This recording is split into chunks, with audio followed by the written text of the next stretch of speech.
مزید ویڈیوز پانے کے لیے ہمارے چینل کو سبسکرائب کریں اور بیل آئیکن کو پریس ضرور کریں۔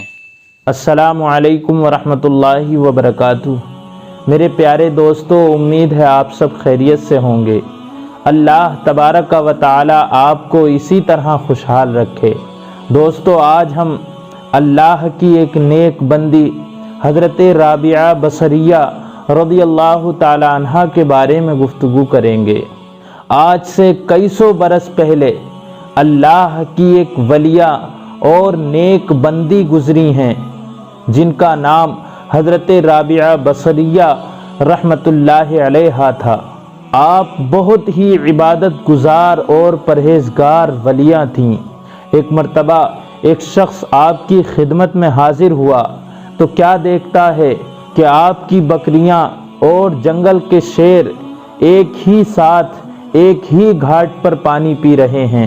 اس شخص نے عرض کیا کہ آپ کی بکریوں نے جنگل کے شیروں سے کب سے دوستی کر لی ہے؟ تو آپ نے فرمایا کہ جب سے رابعہ بصریہ نے اپنے اللہ سے دوستی کر لی ہے۔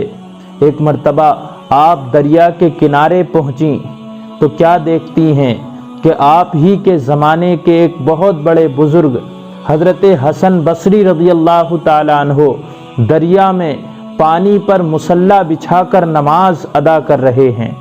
یہ دیکھ کر آپ نے اپنی جائے نماز ہوا میں بچھا دی اور اس پر نماز پڑھنے لگیں۔ جب حضرت حسن بصری رضی اللہ تعالی عنہ نماز پڑھ کر فارغ ہوئے تو رابعہ بصریہ نے فرمایا، اے حسن، آپ نے دریا میں پانی پر مصلی بچھایا تو کیا کمال کیا؟ دریا میں تو مچھلیاں بھی تیرتی ہیں، اور اگر میں نے ہوا میں مصلی بچھا کر نماز پڑھ لی تو کیا کمال کیا؟ ہوا میں تو مکھی اور مچھر بھی اڑتے ہیں۔ اے حسن، بزرگی اظہار کرامت کا نام نہیں ہے، بزرگی تو رسول خدا صلی اللہ علیہ وآلہ وسلم کی اطاعت و فرما برداری کا نام ہے۔ ولی تو وہ ہے جو رسول خدا صلی اللہ علیہ وآلہ وسلم کی ہر کام میں پیروی کرے اور آپ ہی کے نقش قدم پر چلے۔ تو محترم دوستو، ایسے ہوتے ہیں اللہ والے۔ کرامت تو ان کے بائیں ہاتھ کا کھیل ہوتا ہے۔ اللہ تبارک و تعالی کا جو محبوب ہو جاتا ہے تو پھر دنیا بھی اس کو محبوب بنا لیتی ہے، اور اس کے لیے دنیا اور آخرت دونوں میں بہتری ہوتی ہے، اور روز قیامت وہ خود تو بخشا جائے گا ہی، لیکن اس کے ساتھ اللہ کے رسول صلی اللہ علیہ وآلہ وسلم کی امت کو بھی جنت میں لے کر جائے گا۔